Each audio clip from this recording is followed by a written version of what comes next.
Good afternoon. I am Pete, also known as Risk for Rewards or at Risk for Rewards on Twitter and over here on YouTube. So currently got about 800 subscribers here on YouTube. We're slowly building up to the 1,000 mark and about 14,000 followers over on Twitter where the Cheltenham blog is. If you're looking for any Cheltenham selections to just have a look prior to the festival or anything I've backed in the last year, you can find my selections pinned to my profile over there on Twitter. Getting plenty of positive feedback from these videos. So we've done 3 so far and we've got 2 left to go. We've got Thursday and Friday of the festival. Just a few early thoughts. I am trying to still work on the whole microphone issue. I know the sound is a bit up and down sometimes. It's quite difficult due to the fact that it's only me on here. So normally if there was 2 or 3 of you on there, the others can say your sound's awful. Whereas in reality, I think I've done 3 videos. The first one wasn't great, it was too quiet. Second one was pretty clear and concise, and then the third one seems to be a little bit up and down. So I've tried to adjust it again, and we'll see how we get on. So hopefully this works for a few. So straight into it, and obviously we had plenty of change yesterday, as we expected, in the Ryanair market, but that's not the first race on the Thursday. The Thursday is actually shaping up to be a bit like a Champions Tuesday in the fact that I think there's going to be many accumulators going through this day with the short price favs. So the first one we start with is I think is one of the most solid of the week is Mighty Potter. Another we're on at anti-post for 13 to 2, but it's now currently 11 to 8 favourite, and I don't think that's a bad price either. 11 to 8, 6 to 4, depending on what you can get with boosts and stuff. Very good last season throughout his whole hurdling career. He had one blemish, which was here at Cheltenham when running in the Ballymore. There didn't seem to be any sort of issue, but going down to the start, the vet had to check him out. So maybe the jockey Jack Kennedy thought, something doesn't feel right. Checked him out, no sort of issue, but he didn't travel with his normal zest. The pack disappeared. And when I say the pack, I mean Constitution Hill, John Bon and Dysart that went off like lunatics. And he sat back, never really got into the race, hit the fourth last and was pretty much pulled up. In fact, he might have even been pulled up or finished last. He just ran no race whatsoever.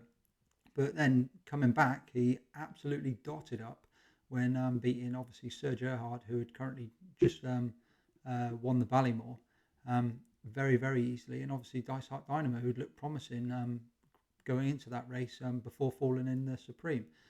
So he showed that he's still very, very top level horse, not just a complete off day. You could easily argue Sir Gerhard had an off day, and he more than likely did, and the Ballymore took plenty out of him after that absolute monsoon storm. But he showed this season that he's took his form to another level. An easy Novice Chase win, then followed it up with what I think is the best piece of form over 2 mile 4, which was the Drinmore. The Drinmore Novice Chase was over 2 mile 4 soft ground, and going into it, you could easily see that it was going to be the race of the season so far with the horses that were lined up. And if any horse won it, they were going to go a short price for the turners. And long and behold, Mighty Potter bolted up it went 9 to 1 into 4 to 1. And he was very impressive on the day. He travelled through the race. He went with the leaders. He was prominent. He was a little bit buzzy. He looked a bit of a, well, should I be stepped back up into the Arkle picture? He was very behind the bridle. He pecked on landing at 2 in a row, but it didn't stop his momentum. It was just like a peck and kept going. But he just won so impressively. At one stage, Galliard de Mesnil came close to him, and obviously a horse that prefers a bit further. But he just pulled out more and just went away from him. He beat him 6 lengths that day, with Banbridge 18 lengths behind. Obviously, Banbridge would have been better suited with a bit faster going, and I'd had a couple of runs in the last 8 weeks or so. But there was no turning that around on the day. It was very impressive, and that marked him out as the one to beat. And then, no simpler, he followed it up in the Dublin Racing Festival and proved that he was exactly as solid as he looked that day. And the prices of 4 and 5 to 1 have now evaporated into 6 to 4. He beat Adamantly Chosen again. James de Burley didn't race at all that day, but he just won again as you'd expect. And it was a nice little pipe opener where you saw, okay, this horse is very consistent. The one concern would obviously be the only place he's flopped was Cheltenham last year. So is it that he didn't travel? Was it just an off day? You don't know. But at the same time, it's not enough to put you off. If he went there and he ran no race, then you'd be like, oh, okay, maybe it was that, and he doesn't like Cheltenham, and you might not see him there again. But you can't not back horses based on the fact that they've had one off day when they've travelled. So he may have gone anywhere. He could have travelled to Punchestown that day, and he may have had an off day. You don't know, and you don't know what happened behind the scenes from the connections and the yard.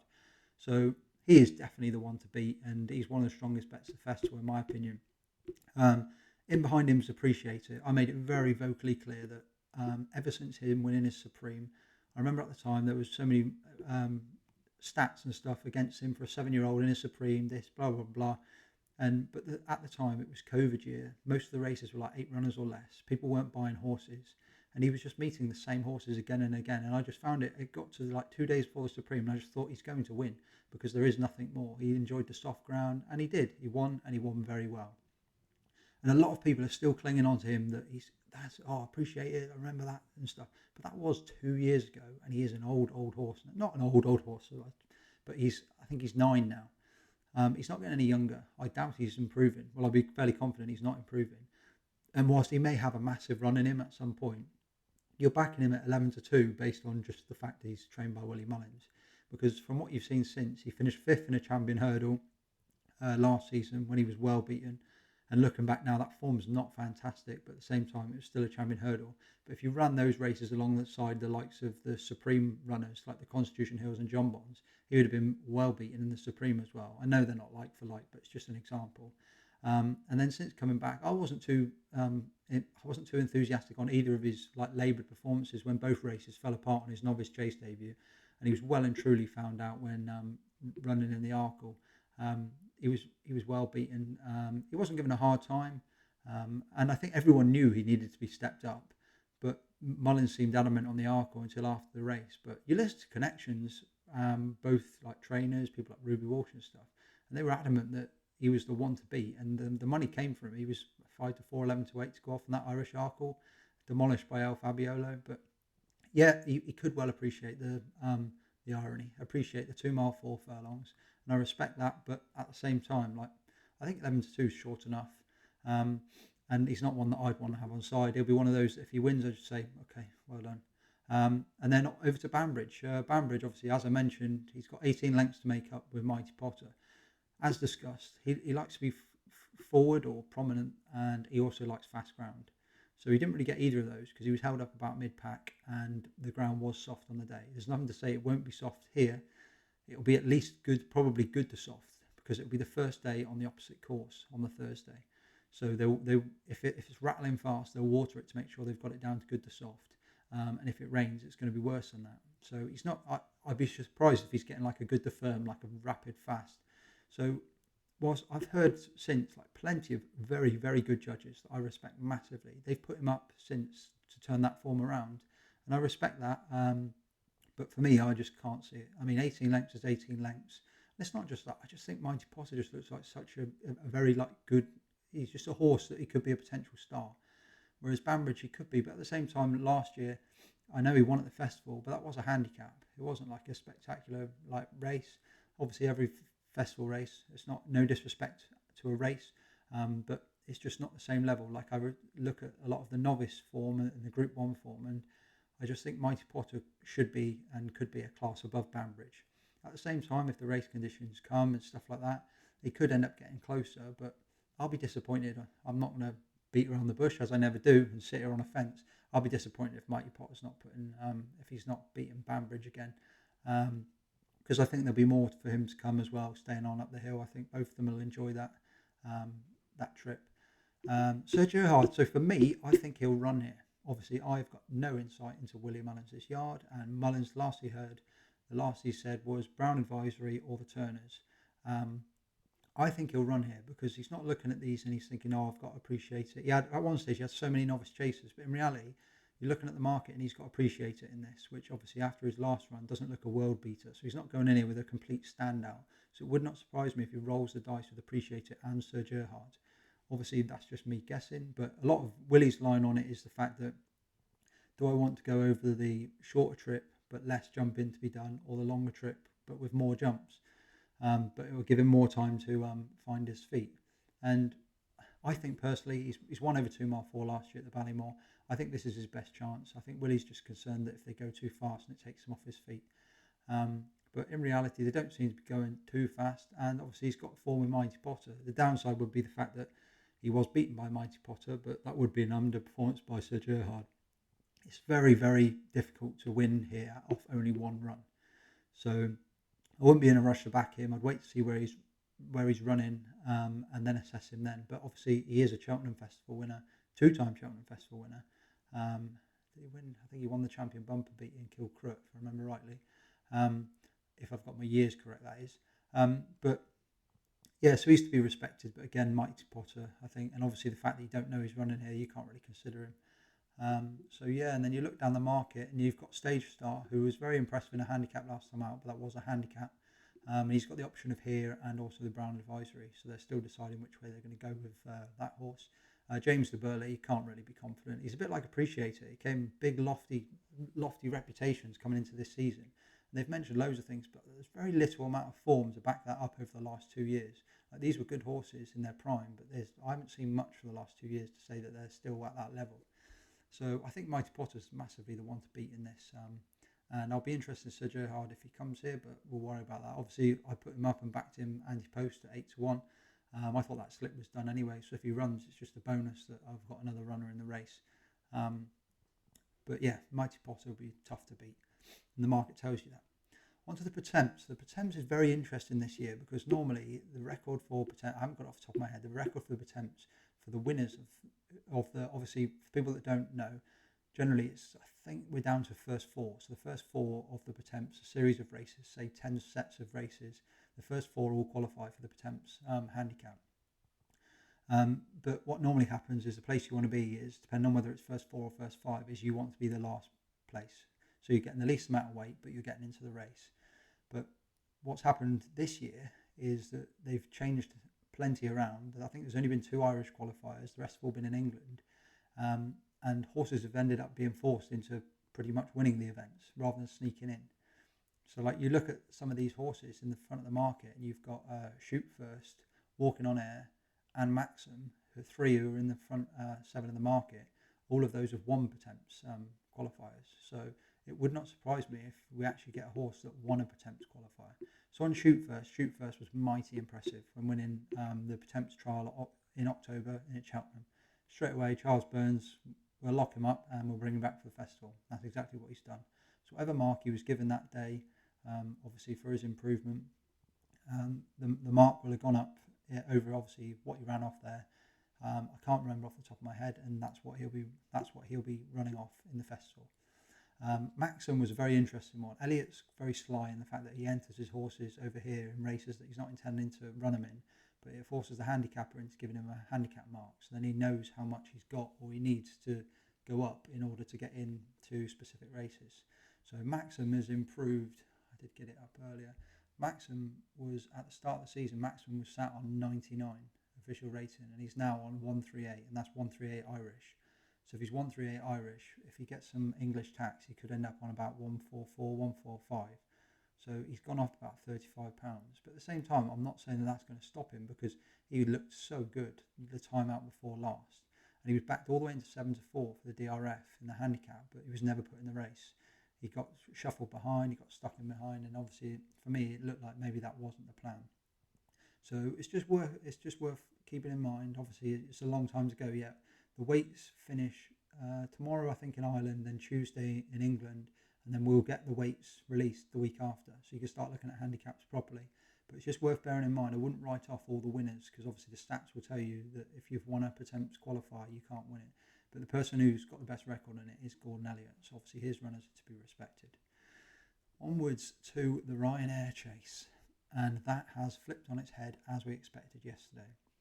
So I'll start with, obviously I put on Twitter yesterday, I thought Blue Lord was a fair price, 8.2, so 7-1 on the exchange, which is, it wasn't non-runner no bet, so it means if he doesn't run then you lose your money. But Mullins and Connections seem pretty keen to go there, having obviously they've got 2 strong runners in Enigamine and Gentleman Demi for the Champion Chase, and Blue Lord obviously flopped over 2 miles. So you need to hit around a 170 performance. That's not Allaho standard. I think he hit 178 possibly the last 2 runs, but 170 normally will win you this race, like the likes of a Min. And it also favours horses that either come from the marsh last year over 2 mile 4, or horses that have been running either 2 miles or 2 miles 4, rather than horses coming back from 3 miles to try and win a 2 mile 4 race. So that's why I said Blue Lord. I thought with his form last year in the Irish Arkle, there was a lot of talk about Horton Calor, and people were backing him at 5 or 6 to 1. And Horton Calor had finished behind Blue Lord 3 times. So if you liked him, then it was hard not to like Blue Lord. And with everything that was going to happen, there was going to be plenty of flops yesterday. I thought there's going to be opportunity. So the market has spun. Blue Lord is now second favourite. The only thing is, obviously, his price hasn't moved, hasn't shortened too much, just because obviously the devastating impact that Shishkin had. So for me, obviously having Blue Lord and I'm about now at 7 to 1, as I said yesterday, word for word was pretty much I won't be afraid of putting Shishkin in at below 2 to 1 or whatever if I think he's impressive. And I do think he was very impressive. Looked a lot more like Shishkin of old. It was Pictori he was beating, but I think that was Pictori's prime, everything run to perfection. Good fast ground, flat track, out prominent. Fakir Dudaris didn't look the same horse originally last time when nearly beaten by Hutton Calor till he fell. And he looked even worse here. So it wouldn't surprise me if he skips the festival, they freshen him up and try and go for Aintree. But he looks like the ages just eventually caught him, unfortunately. He looked very labour on both his last 2 performances, laboured. So, but Shishkin, the numbers aren't out yet, but I'd imagine that was a 170 performance. So if that is the case, then that's enough. I don't need to tell you that anyway, because everyone's seen Shishkin in the champion chases and the big races, so you know that he's capable of those sort of numbers to win a Ryanair. Like as in, he could be running in obviously the champion chases and Gold Cups. This year, I think with everything that's happened, I think they'll just be keen to let's try and get a Ryanair under our belt, try and get 2 consistent runs. My concern will always be the bounce, because obviously when you're trying to get a horse back from injury, you really need to put everything in to try and say, look, we are back. Because obviously if you leave him at 70 or 80% and something goes wrong or he doesn't run to form, then you're almost like, well, do we even bother running him at Cheltenham? So you would have had to have been fit enough. But you do listen to connections, and the connections seem very keen on the fact that they had him fit enough, but he took a big blow coming down to 1 out and also after the race. And so both Nico and Henderson were very, very pleased. Brilliant training performance, but I guess we almost take it for granted with someone as good as Nicky Henderson. Like over the 2 miles, I don't think there's anyone better, whether it's novice hurdlers, chasers, or main chasers or champion hurdlers, and that includes Willie Mullins. I think Henderson is the best, and he is the best at getting the injuries out of these horses as well. And he treats them like children the way he talks about them. So I've got a lot of time for Nicky Henderson, and I do think he produces the best. And they will have left something to work on, because they'll be going there thinking this is the Ryanair, this is not the champion chase. And I looked through the field, and I'm happy to still have Blue Lord on side, definitely. Fury Road has obviously got potential. Jannendale was very good yesterday. I was surprised because I thought he'd need that. It was his first run back since running second in the Ryanair. So he ran just below the 170, about 10 lengths behind Allaho, but he beat the rest of the field. So he's definitely a contender. He's gone 25 to 1 into 8s. So he's a player to have on your mind for the each way, and I'd imagine he'll be the each way horse. Obviously, Envoy Allen, I think, has got plenty to prove after he won well at 3 miles, beating Galvin, then flopped in the King George. But he couldn't end up here, and it could be like an old school reunion, Shishkin and Envoy Allen. But we'll have to see. French Dynamite put up at 33 to 1 when I was really just clutching at straws. I was going down trying to work out what would run. But I'm seeing people still putting him up at 14s now. Like for me, 14 to 1, like that price has flown. Like, yeah, of course he could go well, but like he's not gonna get a 170 plus performance. And I'm not saying he can't win. Like I'm happy that I think it was like a free bet or like a couple of quid each way or whatever. That he's definitely got his chance, but like his form with like the likes of Garlaw and handicaps is nowhere near the likes of Shishkin, Blue Lord, obviously peak Envoy Allen, but we haven't seen that for a long time. But Shishkin and Blue Lord, even last year, the numbers that they put up, the rest of the horses in here, they're struggling to get anywhere near that. Potentially Fury Road, but obviously Fury Road, the negative for me is the fact that, as I said, about 3 miles going back to 2 mile 4 doesn't tend to favour as prominently as a 2 mile or a 2 mile 4 horse coming here. So for me, I think it is down to Shishkin and Blue Lord. Would I put you off 6 to 4 Shishkin? No.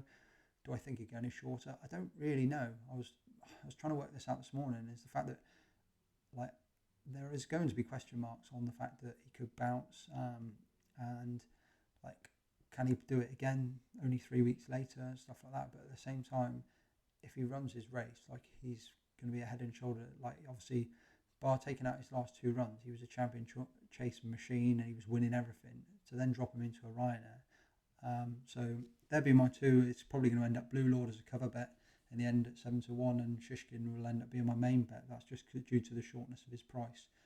backing him at 6-4. I haven't backed him yet. There are a few specials in William Hill. He can still get 6-4, but I'm just going to have a couple of nights to think about it and sleep on it. There's no rush. You don't really want to dive in at 6-4 and put all your money away. So yeah, but the front two in the market for me, those two are the classiest in the race. And whilst it could blow wide open a bit like a Champion Chase if the front two were to flop, because obviously they have flopped in the past, then it would be the likes of French Dynamite and Garlour. But do you want to back them? Like, they're only 14-1 and 12-1 shots now. It's not like you're getting massive prices on them. So I think horses like that, providing the market stands, I think they'll go back out on the day. So on to the next race. Next race is a Stayers Hurdle. So this has been quite a frustrating race. Because we've got news here, news there. Like this Blazing Cow news is, in fact, I won't cover Blazing Cow first. I'll work in reverse. So where to start? Houghton Calor obviously flopped yesterday. I don't know if they'll come back. I don't think he's entered anything at Cheltenham, to be honest. Buzz is 20-1, but we haven't seen him on a race course yet. Paisley Park 16-1 has his chance. Very unlikely to win for me. Didn't come off the bridle last time when beaten, which said to me that race was nothing like a Stayers trial. And that will relate into Gold Tweets. So Gold Tweets currently 8-1. Looked mighty impressive when beating Dashel Drasher over 3 miles. But they went such a dawdle in that race that Paisley Park didn't even come off the bridle. He was in his comfort zone the whole race, but he just couldn't find for pressure. It's one of those, Paisley Park needs everyone to come off the bridle to join him because they're going so fast, just like the Stayers Hurdles, and that just didn't happen. So I just put a line through that for Paisley Park. Could he place? Yes. Could he win? I'd be very shocked if there isn't something better than him. He's been around the block so many times. He's not on it. He's very exposed now. They know his traits, and he could stay on all the way up the hill and there'd be a massive roar, but for me, he's playing for a place. Classical Dream goes well fresh, so he's coming here. At least he's fresh this time. Big performance in behind Tiupu over 2 mile 4, which has probably been too short for him. And he is a player, but Willie Mullins even has word for word pretty much said, I wouldn't put money on it. So whether he turns up is a guess.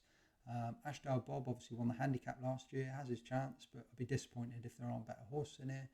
Marie's Rock, so the talking point of many recently. I don't want to go too far into her. She's got a brilliant chance in the mares. If she comes here, she could have a great chance, but you are guessing. The issue is that I remember when Willie Mullins had Annie Power, and it was the Stayers looked a nice weak race, so he stepped Annie Power up to the Stayers, and thought, I'll take that instead. She went off, I don't know, about 11-8, and she got beat by More of That, who was a 3 mile horse. So Marie's Rock, the issue is if you end up stepping up when you're obviously already a dual mares winner, so she won at Punchestown and Cheltenham, if you step up and the trip, you might be as like, maybe you're just a bit below or you're out like okay. You don't, basically if you don't improve for that 3 mile step up in trip and you bump into one on the day, then it's almost that you've kind of wasted your bullet when you should have gone to your race that you know what level she's at. You know she's, I think it's a 158, like she performed to, like she's a big performer at her own level. So she could improve for the step up in trip, but there's no guarantee. And is now the time to test? Well, it's up to them. It's not. And going back to the Annie Power thing, remember Annie Power then stepped back in trip to a champion hurdle and then won a champion hurdle. So it wasn't that the horse wasn't there; she was just running over the wrong trip. So there's no guarantee that a horse will be able to either maintain that same level of form or go up their form for the improvement for the trip. But we'll see. That's not my issue. It's Nicky Henderson and the connections. But I just hope that their connections get what they deserve, because they've only had one run out of her this year. So whether she comes here or there, I just hope she runs a really good race or she wins for them. Floor and Porter, the last 2 years, there's huge negative stats on this race. There's something like 0 for 17 the front runners, and then obviously he's gone and won the last 2 years. Last year I had a small saver on him, but he wasn't my main play. And the year before I didn't have him either, because I just couldn't have him as a front runner. Obviously Danny Mullins has improved again. He's even better at the DRF, and could he end up coming here and doing the same again? Quite possibly. Difference is this year is I think he ended up running. He was about 4 or 5-1 on the day, but he came there and he had very good form, solid form. Whereas this year he has been nothing like what he was last year. So they've had a break and they could freshen him up, and he could come back and he could run to back to his best, and he could be there again. But it would be a mighty training performance in my like an old school Paul Nicholls big bucks job. For me, he's not on my list. Home by the Lee is will be like the each way nice guy sort of horse. He's won a couple of the big trials over in Ireland. A strong piece of form was that he beat Meet and Greet about 3 lengths. the issue for him is the fact that Blaze and Cal beat Meet and Greet the same distance without really coming off the bridle, and also was given Meet and Greet £5. So obviously on collateral for that form. But Home by the League could be improving, but he did finish, I think he finished 7th last year, about 6 lengths behind Floor and Porter. So whilst Floor and Porter's probably either regressed or just not run his race, and Home by the League's picked up these races, Home by the League could be improving because he's not an old horse. But at the same time, I just think he'll bump into one or two better. He's not a bad each way bet. So it brings on to the front two in the market. Teahupoo's probably arguably got the best piece of form, which was the beating of Classical Dream and Honeysuckle. Classical Dream hasn't ran since. Honeysuckle ran her lowest RPR that we've seen for, I think, since about 2019, basically for a long time, which says to me that obviously what most people already knew was that Honeysuckle unfortunately isn't the horse that she once was, but she's just that admiral that she's just given it her all still. So whilst that was obviously good form still, it was 2 mile 4 on soft ground, which neither will have been Honeysuckle's bag regardless. It would have suited Classical Dream, but he probably wants that little bit further. So that form is a little bit suspect, but it's still top quality form. And then he won, stepped up to 3 miles last time out, but that was a very, very weak race, heavy ground. They dawdled round and he just sprinted away from them. So my concern there is that, has he really handled the 3 mile step up in trip? It's going to be nothing like what he's been used to, as I said, with these stayers chasing races. A lot of them are off the bridle from a long way out, and they're proper going for it all the way around. So the biggest thing for Teahupoo is the ground. At the moment, his form, and over his last 9 runs, if you take out the runs that have got good in the title, he'd be 7 for 7. But he's not. He's 7 for 9. His 2 defeats, one of them was a 33 length defeat by Honeysuckle in the Champion Hurdle. So the problem he's going to have is, again, going into stayers, that unless the rain comes, he's probably going to be running on maybe good to softish, which it could be enough for him, but you look at a lot of his form and he enjoys cutting the ground. So I think rain's going to be key for him. And then on to the final horse, the weather wouldn't be such a big issue for, but he wouldn't. I think he'd go well off the good ground or good to soft. Is Blazing Cow. It's been a nightmare recently because even today we've had all the things. Oh, he's on antibiotics. He's got this issue and this issue. Like the connections going back 2 weeks ago, they said, "Oh, we're not sure if Blazing Cow's going to make the festival. We've got a few problems and stuff." And then suddenly he was entered in the Boyne Hurdle like a week later, and then a week later he's absolutely bolting up in the Boyne Hurdle. So I'm not saying, basically take everything with a pinch of salt. It's that time of year where everyone is literally clinging on to the slightest thing. If someone tweets something, Racing UK then go and look into it, and then Sporting Life will go look into it, and everyone tries to find a little clip of something to try and expand into a column to say. And then at the bottom line, you really read about Blazing Cow as, he's had a bit of antibiotics for a few days. It doesn't say he's missed work, it doesn't say, and also you never know with these connections, but the word on the grapevine is that the connections have had a few pennies on themselves on him to win the Stayers Hurdle. So therefore, I think they're going to be doing everything with their horses safely. The main concern for him obviously would be the bounce. But you look at his form last year, he won 3 in a row, 2 at Cheltenham, beating Gelino Bello on both occasions. He travelled and he was very smooth the whole way around. His issue was jumping. He was quite sticky. However, this time round, he did clatter one of them last time, but he came straight back on the bridle and he beat Gelino Bello going away. And Gelino Bello went on to go and win the Sefton. So the form there as a novice was solid. But this year he looked so much better. His jumping was good. He was given a beautiful ride. He travelled. And it's so hard to argue with anything that he did in that race. And a reproduction of that form would make him the one to beat by a mile, because it would have been a proper 3 mile race and they were all going. There was 4 or 5 of them at the front. Everyone thought St. Sam was going to get a freebie, and he didn't. That wasn't the case at all. There was plenty of prominent runners, and it just looked, everything about it was a smooth. And it's hard to argue with his price around the 11 to 4, 3 to 1 mark. Obviously, you have got the concerns with what the stable are saying, but the main thing for me would be the bounce. But in the past, he was off for 279 days. He came back, ran, and he won. And then 4 weeks later, he came out again and he won.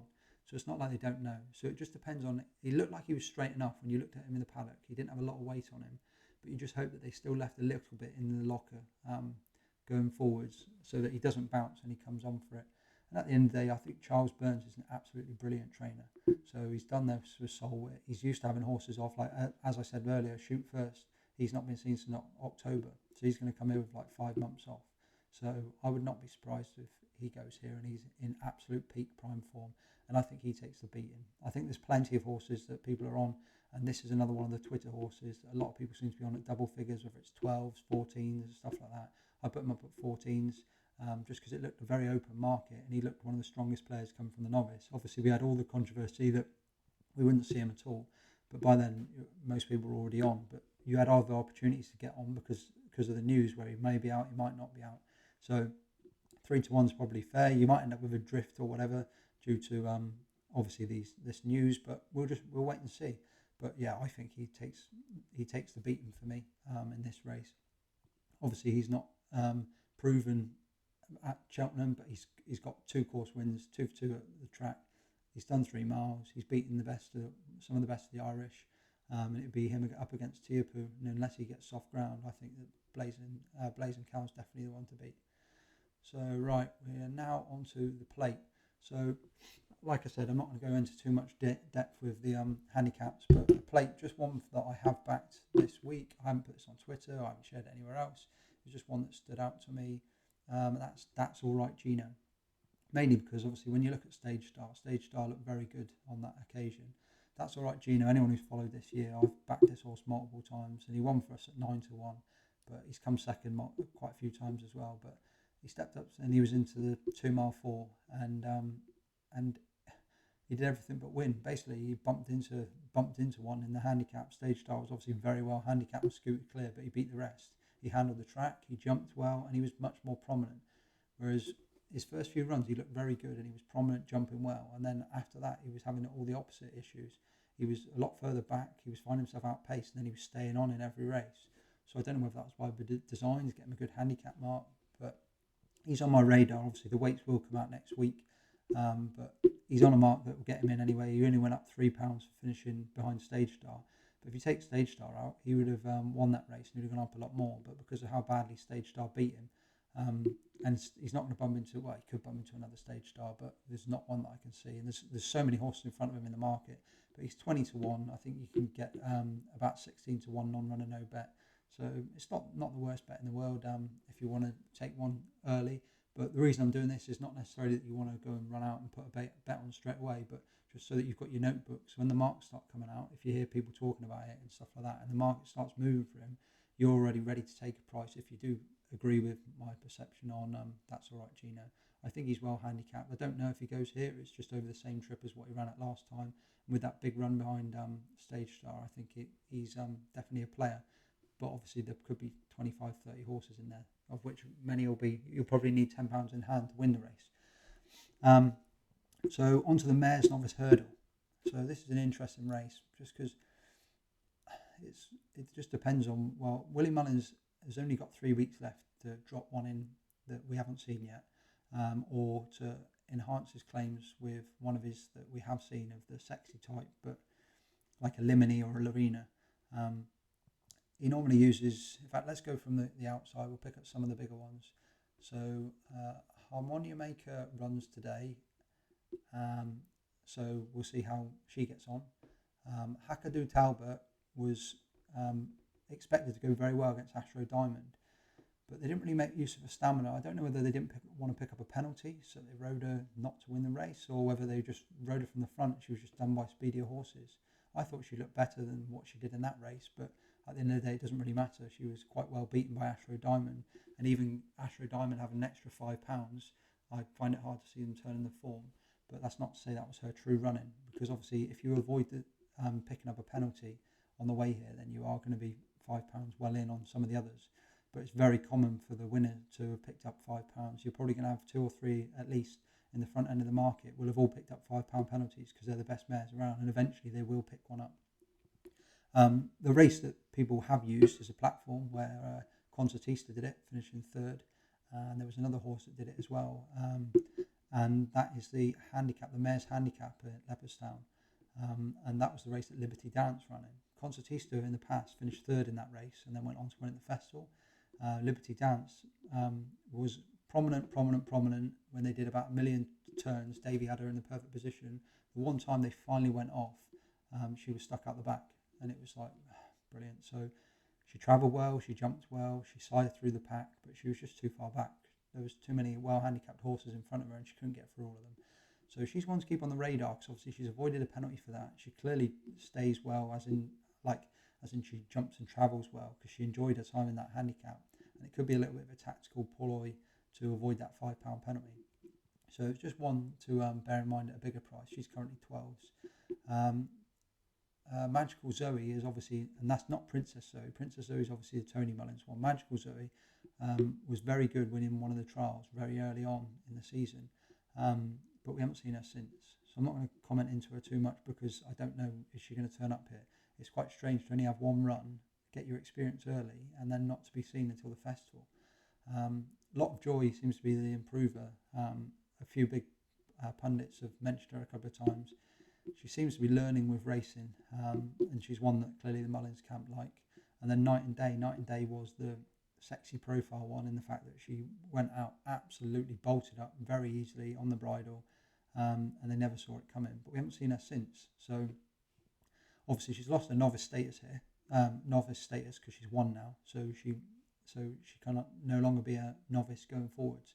So it makes sense to get her as a tilt into this. But will she be experienced enough? Is she good enough? It's very hard to weigh up. And that's the problem with the Mares Novices. When we first started, you used to have Willie Mullins would have a Lorena or a Limini, who would be like Night and Day, like one sexy horse. And then there'd be like, I don't know, maybe a 10-runner field. But most of them would be horses that have been racing here, there and everywhere. And you knew the majority of the form, and there'd be one sexy standout. Whereas now, people have got wise to obviously not picking up penalties or keeping their horses unexposed, and avoiding races with the penalties, running them in handicaps, doing different things. And so now it's much tougher to work all the way through to find out who is the best horse. So Night and Day could be anything, literally could be anything, because she's won once, but we just don't know. And she's sat at 8-1. There's other horses that have probably got as good a form, but at bigger prices, but it's because she's got the sexy Mullins profile. And before that, he hasn't won the last 2 run-ins of this, but before that he was 5 for 5. And then we're on to the Mullins horse, who's clearly got the best chance based on form, on what we've seen, and that's Astro Diamond. And thankfully we've got her at, I got 9s, but I put her up at 10s. And I didn't, to be honest, when I put her up, I didn't expect that she would be the sole Willie Mullins, as in the one with the best profile going in. I thought he might have something left field, but he doesn't seem to have emerged. But he's campaigned her very sneakily. It was fairly obvious if you kind of knew what you were looking for, but otherwise you'd be like, well, why would you back her? Because she keeps getting beat. So she won on her debut, Novice Hurdle debut. She was kept in behind, strong travel in the pack, and you could tell we were trying to get her to learn.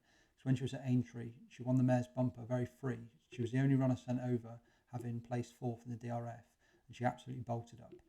But she comes here for the, she came on debut, they tried teaching her, so they kept her smuggled in, jumped well, and she won just getting up on the line despite spanner in the last flight. But then the next 2 runs, it was very sneaky what he did. And if you're someone who's just looking at it and looking for 1s in the name, which is normal for Mullins, normally you'd have a runner here come into this race and they'd have 3 1s in the name. You'd be like, oh, well, she's getting beat left, right, centre. But what he was doing was he was running her in Group 1s that he didn't expect her to win. But she was running at 2 mile pace with Group 1 horses, and she was finishing in the places. So the first one was when you looked, and she finished behind Marine Nationale and Irish Point. On that day, coming to the second last, I arguably would say, well, her and Marine Nationale were definitely travelling the best. And after jumping that flight, I'd say she was going as well as Marine Nationale.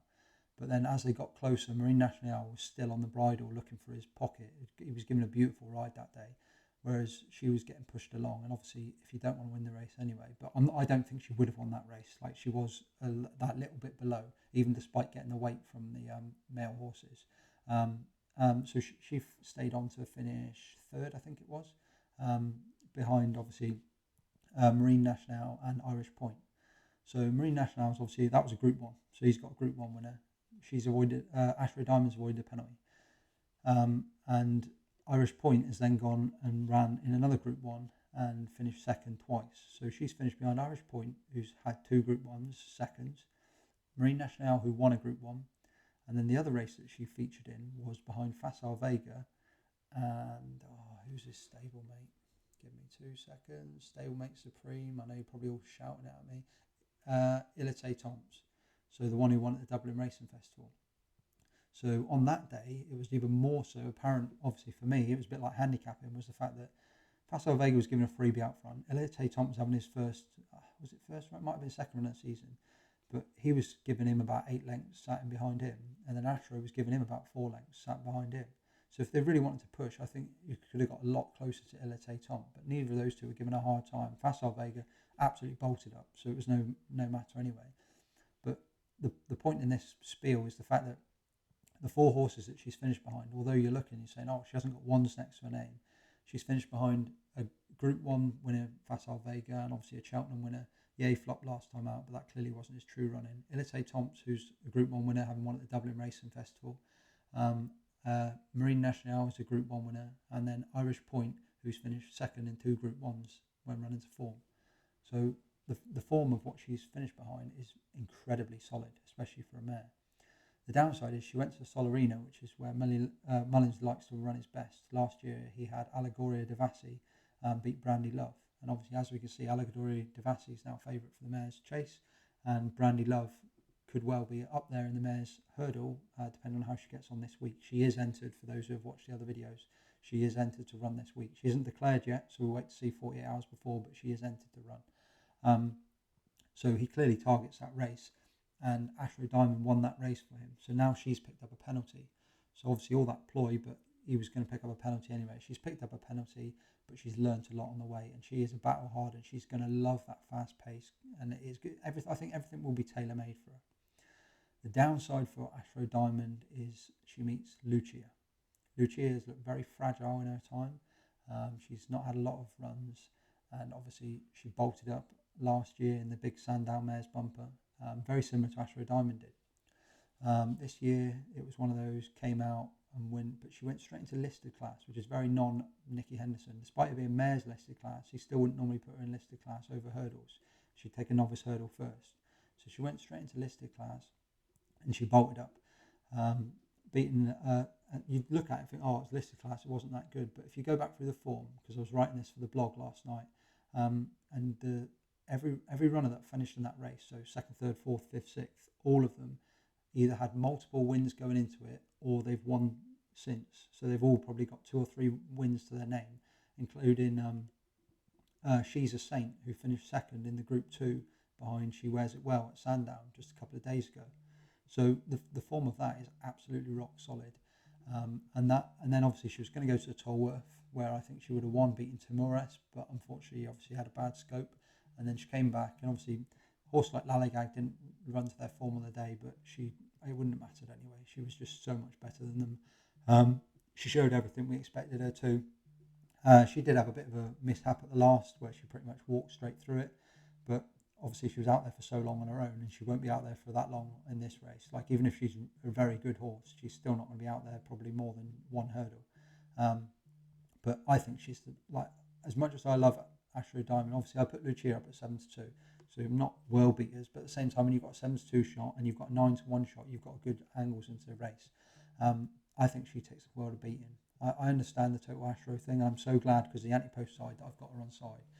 But when Henderson talks up these horses, like he was talking up when he had the likes of Jet Power and stuff like that, all flying under the radar, and they're all looking good as novice hurdlers, he was saying this was his best. And obviously she's not even one of his geldings, she's a mare.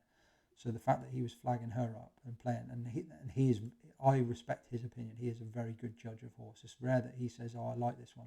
He's not like I'm not going to go into names, but he's not like certain trainers, especially on the flat, where they're like, "Yeah, this is definitely a really good horse," and they come out and they get absolutely exposed to the yin yang. Whereas Lucia, I think, is going to be a very, very good horse and wouldn't be out of place in Supreme, bar the fact that she shouldn't be in the Supreme, just because of the fact that she hasn't got enough exposure to jump in big fields. Like Astro Diamond would be better suited to a Supreme, but I think Lucia will be the better horse. Astro Diamond would like that mix and mingle. But at the same time, if you can find a way to get both of them on side still at the prices of 7-4 and 7-2, then that's brilliant. But I do think it's between those two, but that's clearly because of what we've seen. But if you're asking me for who I think is going to win the race, I think Lucia, because I think Lucia is going to be something special. I don't know what she could do next year. My only downside is, obviously, you look back and was it Epatante? It might well have been Epatante. They had a horse that was very similar to Lucia in the McManus colours, and they came to this race, and she was favourite for the race, and she'd gone and she'd beaten everything, and they were like, this is going to be the next superstar. And for whatever reason, she flopped on the day, and then it came out. And if it was Epatante, I can't remember off the top of my head. They came out the next year, and if it was Epatante, she obviously won the Champion Hurdle. So it's not to say with these horses that they're guaranteed that they're going to show all their stardom on one day, but she's had a very quiet year, so she's only had 2 runs. She's very unexposed. She wasn't given a hard race whatsoever last time. I just think you could be stood there at the side of the track and see something special. So for me, Lucia, but obviously the price tells you that if you didn't manage to get on at 7-2. She was boosted at 2-1 for a few days as well, but you might well get that on the day. As I said, you're probably going to have 10 plus runners and with many unexposed horses. So, but yeah, she'd be the one to beat for me. And I'd have her over Ashra Diamond, despite thankfully having both of them on side. I'm not going to go into the Kim Muir for the handicaps, so I'm just going to fire through a quick recap. So Turner's, Mighty Potter, many of you will have followed all the way, the same that I did, and I think he takes the beating, but I'd rather have Banbridge over Appreciate It. It's not a horse. And I hope Sir Gerhard turns up, but Mighty Potter for me is going to take a lot of beating and one of the best for the festival. The Pertemps, Shoot First and Maxim are both on my list. But at the same time, don't write off horses that have won the Pertemps this year, whereas normally you would. Ryanair obviously took 7-1 on Blue Lord, and I'll be looking for a way, once I hear everything's good, I'll be looking for a way to get Shishkin on side, non-runner, no bet, around the 11-8, 6-4 mark, or maybe wait until the day and see what price he is then. But I think those two are quite a bit above the rest of the field. If they flop, then obviously anything's game. Stayers Hurdle, Blazing Cow for me. I'm happy to just narrow it down to the one. Obviously he could flop, but it's the same with any runner. The plate, remember what's his name? Not Gelino Bello. That's all right, Gino. So he's currently 20-1 or 16-1, non-runner, no bet. Just keep him on side from the weights come out, so you know already. Mare's Novice Hurdle, I think Lucia takes all the beating. But massively respect Ashra Diamond, and obviously the sexy ones like Night and Day and stuff for Willie Mullins. It's going to be interesting the way they've both been campaigning in different directions, who comes out on top. So that's all from me. This video will be released, would have thought, probably tomorrow night, so it'll be on Monday night. I'm recording this on Sunday. And then it will just be the final day, and that'll be the... but it's looking a lot better. The races have got a lot more competition now. We're getting some good prices, and yeah, let's go. 3 weeks on Tuesday. See you all at the track.